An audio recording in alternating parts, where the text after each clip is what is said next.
Ambedkar on linguistic states.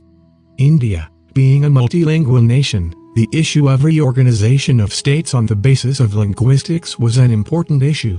The proponents of the linguistic provinces believed that it would give them the space to develop their languages and culture and impregnate a distinct nationality.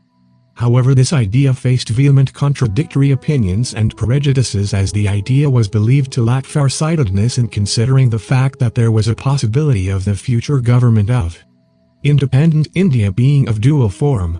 It was even believed that the creation of linguistic provinces shall have an adverse effect on the working of the central government as well as provincial governments, as their working was primarily based upon interlinked discharge of legislative, executive and administrative functions. Various commissions like the Dar Commission, JVP Committee and States Reorganization Committee worked on the reorganization of states for administrative convenience, geographical contiguity and economic viability. Paradoxes on Linguistic States Ambedkar's intervention since the genesis of the issue with the creation of a separate Karnataka Province in 1938 under the Bombay Legislative Assembly has been an important and interesting journey. In the beginning, on the issue of separate Karnataka Province, he spoke against it as it seemed untenable and a vague idea to get the Kanarese speaking people under one state. He feared for the disintegration of the land.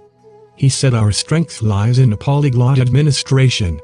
I do not say, but I have my fears that if Karnataka is created as a separate province, it would be a province of all the Lingayats against everybody else. I am not mincing matters, but if, for instance, there was a separation, there would be a combination of the Marathas against the Kanarese. We don't want this kind of thing, and there cannot be a common front which we at present enjoy. He believed that a unilingual state would shake the spirit of unity and further divide India. He was against one language, one state, as it would hamper the spirit of fraternity. Also, from the perspective of minorities, his theory was as the area of the state increases, the proportion of the minority to the majority decreases and the position of the minority become precarious and the opportunities for the majority to practice tyranny over the minority become greater. The state must, therefore, be small. He thus believed that linguistic state is an absurd idea as it would diverge the state. He opined that it would gradually result into some states being bigger while the rest being smaller. That would have serious repercussions on India as a whole. The disproportionate size of the states would inculcate cultural differences that could brew civil war.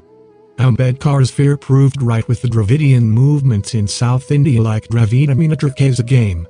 He believed that the British gave India the gift of enjoying a common nationality, and carving states on the basis of linguistics would be an infringement upon the development of a common nationality.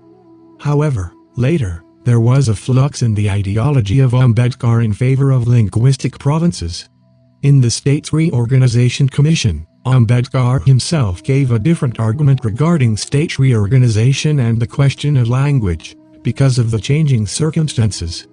Also, due to the fact that he got a complete picture of the problem, on the publication of the report of the States Reorganization Commission, he thought responsibility was more important than consistency.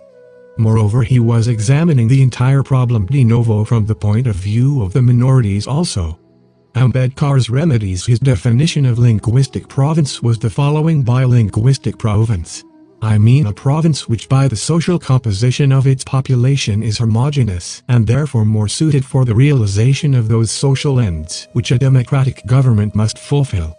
In my view, a linguistic province has nothing to do with the language of the province.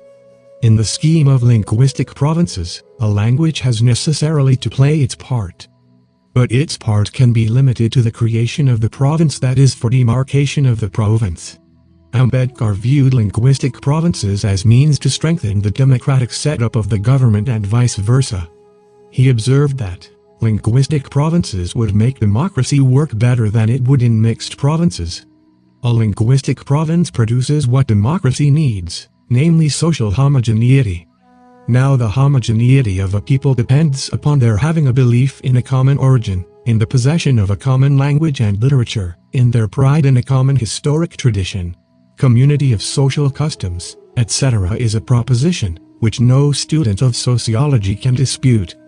The absence of a social homogeneity in a state creates a dangerous situation, especially where such a state is raised on a democratic structure. History shows that democracy cannot work in a state where the population is not homogeneous. Elaborating on the subject of linguistic provinces, Ambedkar opined that a linguistic province is one which, by the social composition of its population, is homogeneous and therefore more suited for the realization of those social ends which a democratic government must fulfill. It should have nothing to do with the linguistic and making it official. The linguistic province shall rather impart cultural unity by accumulating common factors like that of language as a common historical tradition of the community. This way there shall be no fear of, say, a Maharashtrian not being a Maharashtrian if he can speak languages other than his mother tongue as well. Similarly in the case of Bengalis, Tamilians and others. Ambedkar suggested certain principles which should underlie the creation of linguistic states. 1. The idea of having a mixed state must be completely abandoned. 2. Every state must be a unilingual state. One state, one language. 3. The formula one state, one language must not be confused with the formula of one language, one state.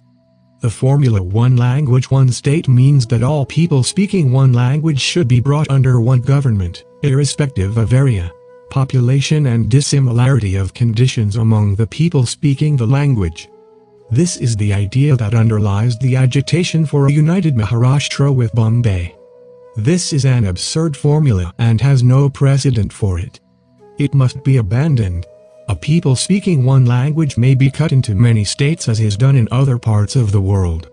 4. Into how many states a people speaking one language should be cut up should depend upon the requirements of efficient administration, the needs of the different areas, the sentiments of the different areas and the proportion between the majority and minority. 5. The states must be small. As the area of the state increases, the proportion of the minority to the majority decreases and the position of the minority becomes precarious as the opportunities for the majority to practice tyranny over the minority becomes greater. 6. The minority must be given protection to prevent the tyranny of the majority. To do this, the constitution must be amended and provisions must be made for a system on plural member constituencies with cumulative voting. Thus, he wanted that effective steps should be taken to preempt any possible future move to convert linguistic provinces into provincial nations. He tried his best to prevent the provincial language taking shape of the official language. He believed that provincial language as official language would crystallize the provincial cultures, leading to isolation and fragmentation. Thus it was better to let the provincial culture remain fluid in nature. Ambedkar even opined that his solution was not the best one, but would aid in the successful functioning of the constitution in the provinces on democratic lines. So the States Reorganization Commission was given the responsibility to create linguistic states and provide adequate institutional checks.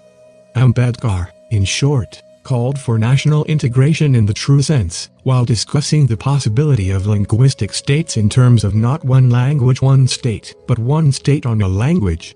It is interesting to note that in post-independent India, reorganization of states has been possible only on the formula of Ambedkar, under which divisions in Bihar, Uttar Pradesh and most recently Andhra Pradesh have been possible.